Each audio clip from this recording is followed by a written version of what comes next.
Sveiks, brīnišķīgais klausītāji raidierakstā, tāpēc, ka traumēts.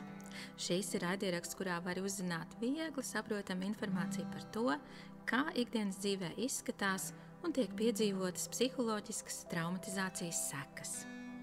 Es esmu Vita Kalniņa, psiholoģe un psihoterapijas speciāliste, un arī vairāku grāmatu autore. Es ceru, ka šī informācija mazinās kauna un vainas sajūtas par dažādiem simptomiem un sniegs kaut nelielu atvieglojumu tiem, kas savā dzīvē piedzīvojuši dažādas psiholoģiskas traumas. Atpazīt un saprast ir viena no pirmajiem soļiem dziedināšanās ceļā. Tad nu ņemu tevi pie rokas un speram šos soļus kopā. Sveiks, brīnišķīgais klausītāji! Es esmu Vita Kalniņa un šis ir raidieraksts tāpēc, ka traumēts.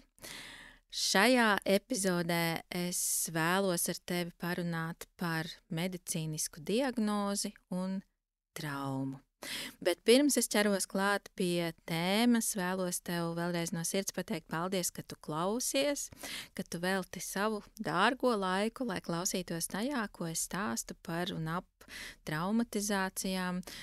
Un arī, protams, paldies tev par to, ka tu dalies arī ar citiem un ka tu ieliec savu novērtējumu šim raidierakstam, jo tas palīdz tam nokļūt pie klausītājiem arī vēl tālāk. Paldies par tavu uzticēšanos. Bet nu tagad pēc visiem maniem paldies, tēma, kas droši vien kā jau gandrīz visas, man liekas, tēmas, par kurām es šai raidierakstā runāju, nav īpaši patīkama, jo kurš gan vēlas piedzīvot ko tādu kā saskaršanās ar nepatīkamu medicīnisku diagnozi, it īpaši, ja šī diagnoze nozīmē kādus tādus nopietnus dzīves ierobežojumus vai ir draudi dzīvībai tālāk no tās izrietoši vai kādi citi nopietni apgrūtinājumi. Tas, protams, ka nozīmē vispirms, ka mēs piedzīvojam lielu šoku. Un neatkarīgi no tā, vai tas ir saistīts ar mani pašu, vai tas attiec uz kādu man tuvu cilvēku, protams, ka šoku piedzīvo visi iesaistītie. Smagas slimības, diemžēl, pieder pie dzīves, un man jāsaka, ka kaut kā pēdējā laikā visur apkārt ļoti daudz dzirdu par smagām diagnozēm, kas skārušas dažādus tuvāk un tālāk pazīstamus cilvēkus. Katrs stāsts, protams, ir individuāls, un tomēr, manuprāt, paralēli tam, ka šie cilvēki meklē medicīnisku palīdzību un uztic savu saslimšanu, ārstēšanu profesionāļu rokās, mums noteikti vajadzētu paskatīties arī uz to, ko šādas situācijas cilvēka dzīvē izdara ar viņu psihiskā līmenī un kurā brīdī iespējams šī pieredze var kļūt par traumatisku. Kas tad notiek ar mums tad, ja tiek paziņota tāda diagnoze? Tātad vispirms tas nozīmē, ka man ir jāsaskaras ar informāciju, kuru lielākoties es tā uzreiz nemaz nevaru aptvert. It īpaši es pats neesmu mediķis un man nav tādas izglītības, nestrādāju tajā jomā, tad bieži vien es arī līdz galam pat nevaru saprast, ko tas viss nozīmē. Man pietrūkst informācijas, es gribu, lai man skaidro, lai man stāsta, ko tas nozīmē, kas notiks tālāk, kādas tam var būt sekas. Tātad var būt ļoti daudz jautājumu, kas paceļās šajā brīdī, kad es esmu uzzinājis par kaut ko tādu. Un, protams, ka vienlaikus arī šim apjukumam, neziņai, neizpratnei, līdzās tur ir arī lielākoties milz bailes. Un tās bailes var arī būt tik spēcīgas un tik grūti regulējamas, ka mēs varam nonākt lielā emocionālā pārslodzē un lielā bezpalīdzībā. Tieši šie aspekti, kā jau jūs arī iepriekš, droši vien pēc iepriekšējām epizodēm esat dzirdējuši un varat saprast, šī emocionālā pārslodze un bezpalīdzība kaut kā ietekmēt un mainīt šo situāciju, kur mēs esam nonākuši uz savām emocionālās izturības robežām un atrodamies tur ilgāku laiku, nevaram ne aizmukt, ne uzbrukt, un, diemžēl, reizēm vienīgā iespēja gandrīz ir sastingt tajā šausmās, ja, tajā, kas tagad pār mums pārgāžas pāri. Šie ir iespējamie nosacījumi, kuros var rasties traumatiska reakcija. Un kas vēl pastiprina traumatiskas pieredzes veidošanos, ka tas, ko mēs piedzīvojam, tiešām priekš mums ir traumatiski, un kā jūs droši vien arī iepriekš jau esat dzirdējuši, vēlreiz atkārtošu, ka ne pati pieredze, ne pats notikums ir traumatisks, bet gan tas, kā mēs uz to reaģējam, kā mēs tiekam ar to galā, tas var kļūt traumatisks. Un tas, kas īpaši var vēl pastiprināt šo, ir situācija, kad mēs nesaņemam pietiekam daudz emocionāla atbalsta, sapratnes, klātbūtnes, kad mēs neesam kontaktā ar kādu, kas varētu mūs emocionāli stiprināt, ka mēs jūtamies ar šo informāciju, ar šo pieredzi vieni un pamesti, tad šajā bezpalīdzībā, emocionālajā pārslodzē, šī pieredze tiešām kļūst par traumatisku ar ļoti lielu iespēju. Kas vēl ir specifisks tieši šādām situācijām, kad runa ir par medicīnisku diagnozi, vispirms, iespējams, mums arī ir jāaptver visādi jauni termini. Mums ir arī jārēķinās pēkšņi ar kaut ko savā dzīvē, kas absolūti nebija plānots, ko mēs labprāt nebūtu nekad dzīvē piedzīvojuši un nebūtu gribējuši apgūt un iedziļināties varbūt šādos terminos vai uzzināt tik daudz nianšu par kādu noteiktu saslimšanu. Ļoti iespējams, pirms tam mēs jutāmies pat droši un labi, un nekas neliecināja par to, ka te kaut kāda problēma varētu būt, un pēkšņi ir šoks, un mēs uzzinām šo diagnozi, kurai mēs neesam gatavi un tiešām tiekam pilnībā izsisti no līdzsvara, un nerad arī jūtamies tā kā būtu sagūstīti šajā jaunajā situācijā. Reizēm cilvēks ar savu diagnozi arī ļoti pēkšņi var nonākt slimnīcā un nesagatavojies tur nonākt, un tieši slimnīcā, tātad ārpus savas drošās vides, var uzzināt par savu diagnozi un varbūt arī uzzināt, ka ilgu laiku nemaz nevarēs atgriezties savā drošajā vidē. Bieži šajā situācijā gribētos neticēt tam, ja, un šoka stāvoklī arī tā ir viena no tipiskām reakcijām, ka vispirms cilvēki vēl ir tādā tā kā aizsardzības pozīcijā, viņiem liekas, ka nevar būt, ka tā nav taisnība, ka iespējams viņi to sapņo un ka viņi pamodīsies un izrādīsies, ka tā nebija taisnība, šis sapnis vienkārši būs beidzies. Var izskatīties pat, ka viņi reaģē pietiekami mierīgi uz notiekošo, ka tas viņus īsti nemaz neuztrauc, un tās var likties arī neadekvātas emocijas priekš tā, kas tikko ir noticis, priekš tā arī kādu informāciju viņi ir uzzinājuši, bet ir jāsaprot, ka tā arī vēl ir šī pirmā fāze, kā tikt galā ar sliktām vai šokējošām ziņām, un tur noteikti sekos arī nākamās, kas jau būs ar citām intensīvām emocijām pilnas. Tad, kad cilvēks sāk labāk jau saprast, kas tas ir, kas notiek, tad iespējams gribās skriet prom, bet ir skaidrs, ka tu esi it kā sagūstīts tajā situācijā un nekur jau to aizmukt no tā nevari, no tās saslimšanas, no tās diagnozes, bet kas ir īpaši sarežģīti, ka nav jau arī īsti laika pārstrādāt to kaut kā emocionāli, nav bieži vien arī privātas telpas un tāda privāta laika, kur pabūt prom no visiem, lai spētu izjust arī tās jūtas, ar ko tas ir saistīts, un cilvēki iespējams aiziet tādās arī aizsardzībās, mēģinot noliegt šīs jūtas, racionalizēt notiekošo.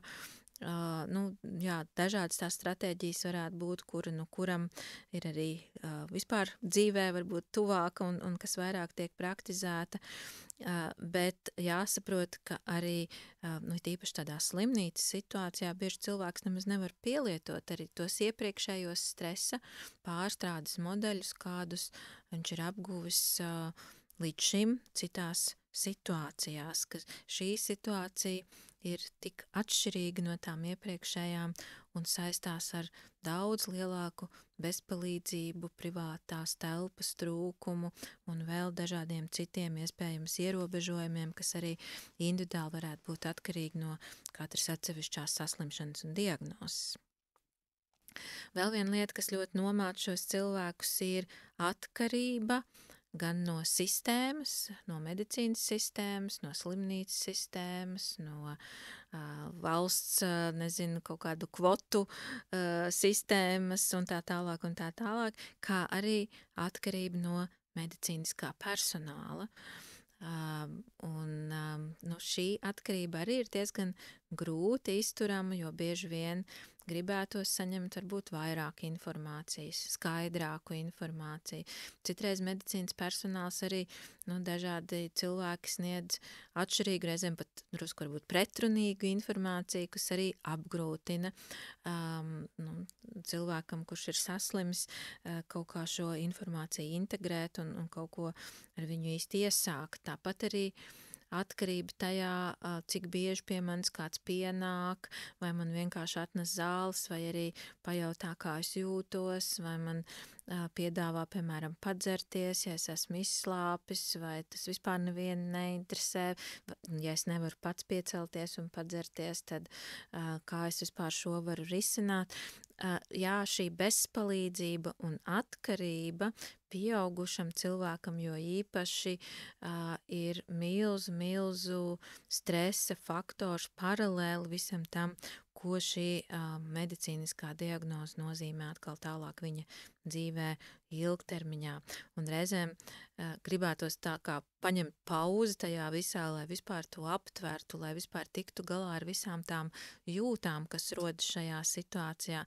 Bet, kā jau es minēju, šādu pauzi paņemt parasti nav iespējams, un tas diemžēl neizbēgam arī tad vairo emocionālo pārslodzi, kādā atrodas cilvēks šajā situācijā. Tad, kad mēs esam lielā stresā un grūti mums ir ar savām emocijām grūtības viņas regulēt, šādā lielā stresā dabiski, ka cilvēkam tiek aktivizēta piesaistes sistēma. Tas nozīmē, tad, kad ir aktivizēta piesaistes sistēma, mēs jūtam lielu vēlmi būt attiecībās, kas mums varētu sniegt kādu mierinājumu un drošības izjūtu. Tātad mēs kā cilvēki pat automātiski vēlamies meklēt drošību attiecībās, piesaistē ar kādu citu cilvēku. Visgrūtākais šajā visā, vistrakākais ir būt ar šīm jūtām, ar šo pieredzi vienam.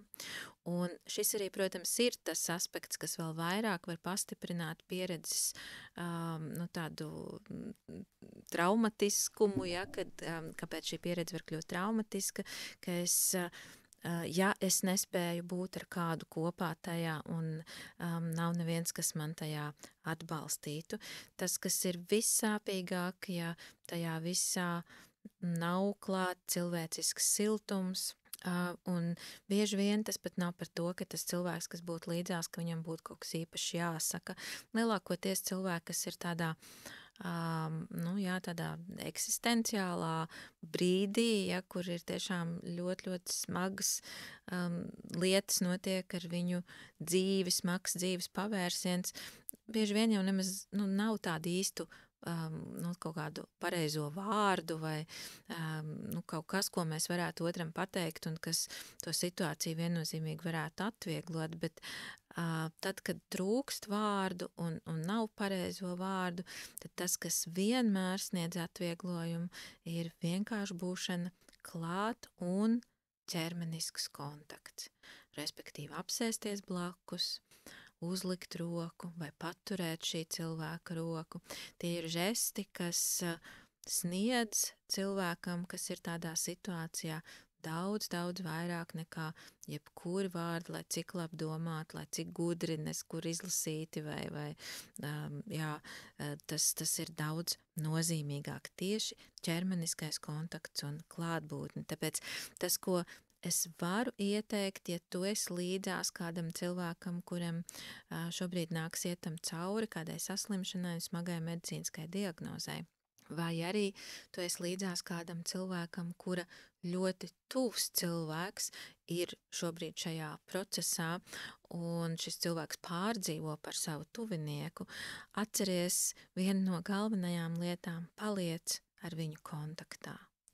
Jo tā kļūda, ko mēs citreiz darām, arī labi cilvēki un tādi cilvēki, kas grib tiešām palīdzēt, bet ja viņi nezin, kā palīdzēt, ja viņi nezin, ko darīt un ko nedarīt un kas būtu labāk, tad savā bezpalīdzībā un arī savās bailēs būt vispār ar tādām emocijām kontaktā un ar tādu pieredzi kontaktā, ar bailēs arī, ka viņi nepateiks pareizos vārdus, tas, ko viņi dara, viņi vienkārši novēršās. Un novēršanās šajā situācijā cilvēkiem, kas cieš šajos pārdzīvojumos, ir viss sāpīgākais un smagākais, bet, diemžēl, tas notiek, un pat cilvēki piedzīvo novēršanos no ļoti tuviem draugiem, no kuriem viņi galīgi to nebūtu gaidījuši. Un reizēm vēlāk viņi varbūt saņem drosmi un uzrunā šos cilvēkus un prasa, kas īsti notika. Es gaidīju, ka tu man piezvanīsi, vai es gaidīju, ka tu atnāksi, vai es gaidīju, ka tu man pajautās, kā man klājās, bet tu vispār ar mani īsti nekontaktējies, vai arī tas kontakts bija ļoti formāls. Tad nereti viņi dzird, jā, es nezināju, ko tev teikt, un man bija bail, ka tas, ko es tev varētu pateikt, padarīs to visu vēl sliktāk, un tāpēc es domāju, tad es labāk vienkārši distancēšos, bet lūdzu tā nedariet, jo tieši šī distancēšanās sāp visvairāk un visvairāk rada šos apstākļus, kuros šīs pieredzes var kļūt par traumatiskām. Man noteikti gribas vēl parunāt par to, kas tad vēl nepalīdz šajās situācijās un ko labāk neteikt cilvēkiem, kas iet cauri smagām medicīniskām diagnozēm vai paši savā vai savu tuvinieku dzīvē. Noteikti nepalīdz salīdzināšana. Protams, ka tā ir lieta, kas tā kā automātiski reizēm liekas, bet ja es zinu, ka kādam citam ir vēl sliktāk, tad varbūt no tā man tā kā paliek labāk. Bet tas ļoti nosacīt tikai palīdz, un arī es teikšu, vieglākās varbūt pieredzēs un situācijās, bet pārsvarā tomēr nepalīdz. Tāpēc nesaki lūdzu otram cilvēkam, labi, ka tev nav tik traki, kā bija, es nezinu, tur Anniņai vai Jānim, viņiem uzreiz jau pateica, nezinu, atlikušas 3 dienas, ko dzīvot, vai arī viņi nonāca slimnīcā un pateica, neko nevar darīt, rīt jau būs miris, vai kaut kādas tikpat šausmīgas lietas. Tev redz vismaz pateica, ka ir iespēja vēl ārstēties. Un ka Jānītim vai Anniņai bija daudz trakāk, šim cilvēkam ir tā, kā viņam ir, un priekš viņa pieredze ir šobrīd pietiekami traka un biedējoša, un es vienkārši līdzās viņam viņa pieredzē, nesalīdzinot un nemēģinot izmērīt, cik traka vai mazāk traka tā ir. Nākamā lieta – izvairies no tukšiem mierinājumiem. Nesaki tādas lietas, kā tu redzēsi, viss būs labi. Ir tīpaši, ja tas, ko tu esi dzirdējis par šo diagnozi un par to, ko prasīs šī ārstēšanās, izklausās, ka galīgi tur, tā kā nekas tik labi nav, ja? Un pat tad, ja mums ļoti, ļoti gribās tam ticēt, un ja mums ļoti, ļoti gribās, lai viss ir labi šim cilvēkam, ir labi domāt labas domas, bet ja mēs pārstīsimies ar tādiem tukšiem mierinājumiem, kas notiek ar cilvēku, viņš jūtas līdz galam nesaprasts tajā, kam viņš iet cauri, jo šobrīd priekš viņa nekas īsti nav labi. Šobrīd viņš ir bedrē, viņš ir tajā pārdzīvojumā, tajās bailēs, tajās sāpēs tur, kur viņš ir, un labākais, ko tu vari darīt, ir vienkārši atzīt, ka tu redzi viņa pārdzīvojumos, dzirdi viņa pārdzīvojumos, un tu nemēģini to noliegt vai padarīt par mazāku nekā tas ir.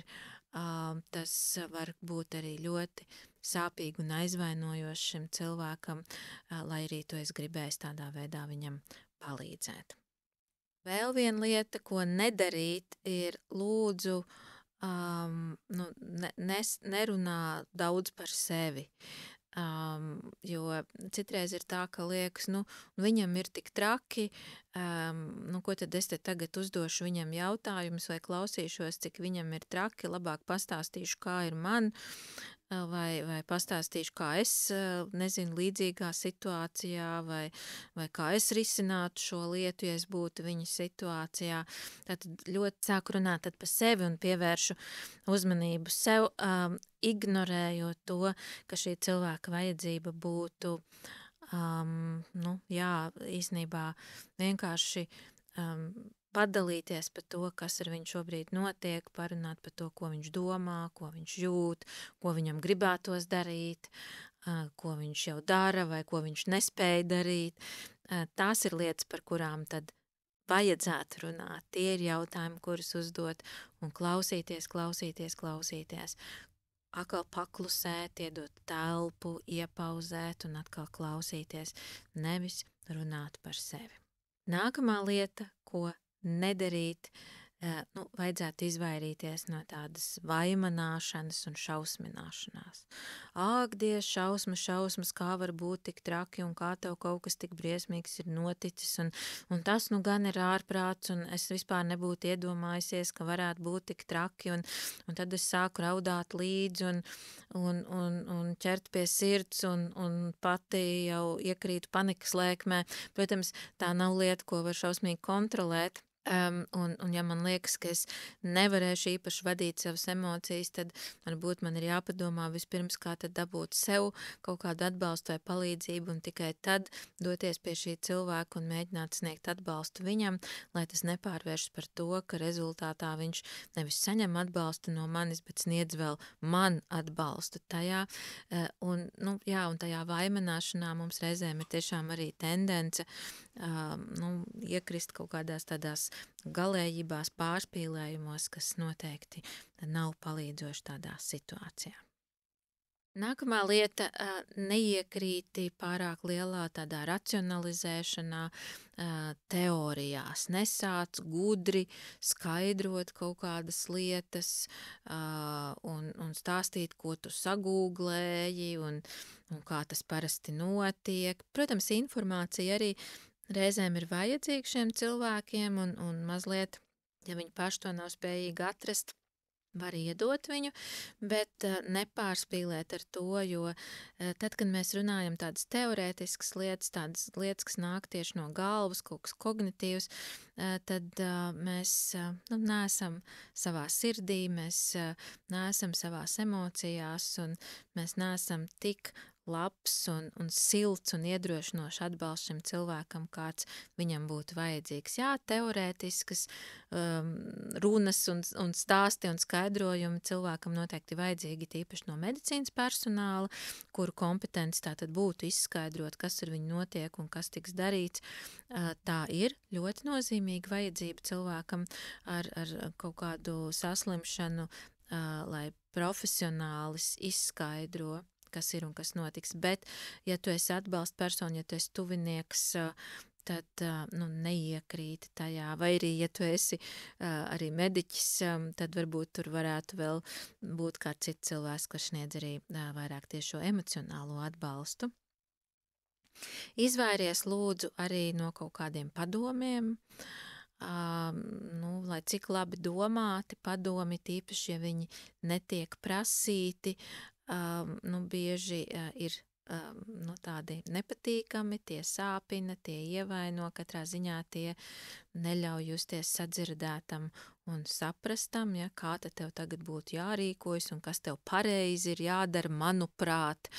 Ja cilvēkam droši vien pašam jau ir kaut kādas domas, ko viņš gribētu darīt vai nedarīt šajā situācijā, un ja tu nāksi vēl ar savām domām un saviem padomiem, tas pārsvarā radīs vēl lielāku apjukumu un haosu cilvēku galvā, nevis palīdzēs viņam pieņemt savu lēmumu par to, kas ir labākā rīcība priekš viņa. Tāpēc padomus labāk atstāja mājās, un varbūt, ja cilvēks prasa, ko tu darītu manā vietā, mēs varam mazliet ieskicēt, varbūt man ir grūti iztēloties, kā tas ir būt tieši tavā vietā, ja, bet, iespējams, ka es padomātu par to, vai iespējams es rīkotos tā, bet es nezinu, tu esi savā situācijā, un tikai tu esi savas situācijas vislabākais eksperts, tāpēc, pamēģināsim saprast, kas tad tev pašam nāk prātā, kas ir tev vislabākais un vispiemērotākais.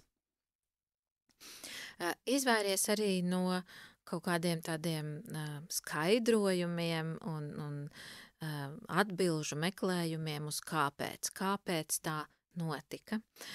Tici man, cilvēki, kas ir šajā situācijā, tos kāpēc jau paši sev uzdod, un tā ir arī viena dabiska šī emocionālā procesa daļa būt tajos jautājumos un mēģināt rast atbildes, lai gan bieži, protams, viņas vispār nav atrodamas un katrā ziņā viņas parasti nav tik viennozīmīgas. Skaidrs, ja cilvēks ir iekļūst, piemēram, satiksmes negadījumā un tā rezultātā iegūst traumas, tad tur atbilde, ka šie traucējumi ir šī satiksmes negadījuma rezultātā radušies, protams, ir skaidra un loģiska, bet nākamais jautājums, kāpēc notika šis negadījums, atkal jau, viņš visticamāk nebūs viennozīmīgi atbildams, tur būs dažādi redzējumi un varbūtības un pieņēmumi un arī tāda spēlēšanās, kā būtu, ja būtu, kas notiek jau šī cilvēka galvā pārsvarā gana daudz un intensīvi un bieži arī nogurdina un izsmeļ šo cilvēku. Tāpēc tava ņemšanās vēl ap to iesaistot arī viņu, noteikti nav palīdzoša un liederīga. Es esmu dzirdējusi, ka citreiz cilvēki arī tādā veidā pat vēl papildus kaut kādu tādu vainas sajūtu un kaunas sajūtu uzliek šim cilvēkam, kuram jau tā nav viegli viņa specifiskajā situācijā, bet viņš vēl dzird, ko tik visu iespējams viņš ir izdarījis nepareizi vai kā vēl savā dzīvē kļūdījies un ka varbūt šis viss ir, nezinu, kā sots nāk viņam. To gan noteikti nevajadzētu tādā veidā skatīties kopā ar šo cilvēku. Varbūt, nezinu, ja tu galīgi nevar no tā izvairīties, parunā ar kādu citu, ne šī cilvēka klātbūtnē, bet varbūt bez tā varētu iztikt vispār.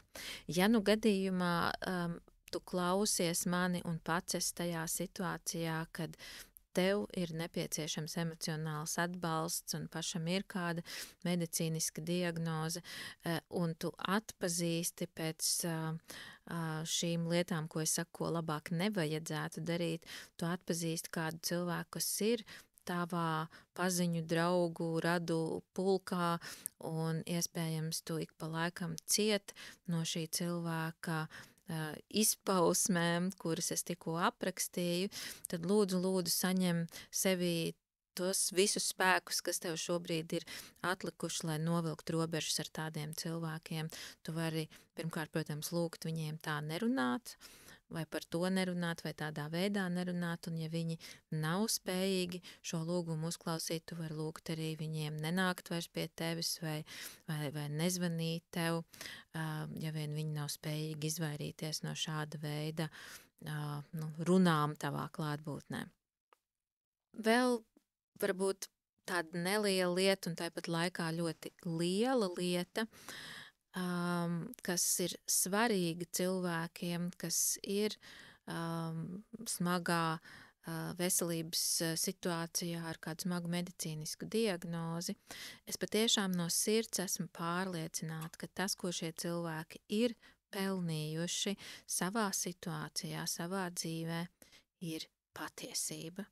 Un es uzskatu, ka nevienam cilvēkam nav tiesību lemt šī cilvēka vietā, vai viņam zināt vai nezināt to, kas ar viņu pašlaik notiek. Jo cilvēks ir pelnījis saprast, cik daudz laika viņam ir atlicis, kāds šis laiks varētu būt, ko tas varētu realitātē nozīmēt, vai arī tikpat ļoti arī, ja runa ir par kādu viņa tuvinieku, lai viņš varētu pieņemt lēmumu, kā tad šo atlikušo laiku pavadīt, lai viņš varētu izvērtēt, ko viņš vēlās un ko viņš nevēlās. Tie būs un paliks viņa lēmumi, tiem vajadzētu būt viņa lēmumiem, un, manuprāt, neviens cilvēks no malas nav tiesīgs otram cilvēkam laupīt šo iespēju pieņemt lēmumus pašam par savu dzīvi, lai cik īsa vai gara viņa būtu atlikusi par to. Iespējams, viņam vēl ir kaut kādas lietas, kuras viņš grib noslēgt šai dzīvē, kaut kādas attiecības, kuras viņš grib paspēt atrisināt, kāds, kuram viņš vēl grib palūgt piedošanu, vai kādu svarīgu norādījumu, ko viņš vēl vēlās dot par kaut ko saviem palicējiem. Tad uz to visu katram cilvēkam vajadzētu būt tiesībām, un es gribētu tikai aicināt jūs respektēt to, respektēt šīs katra cilvēka tiesības.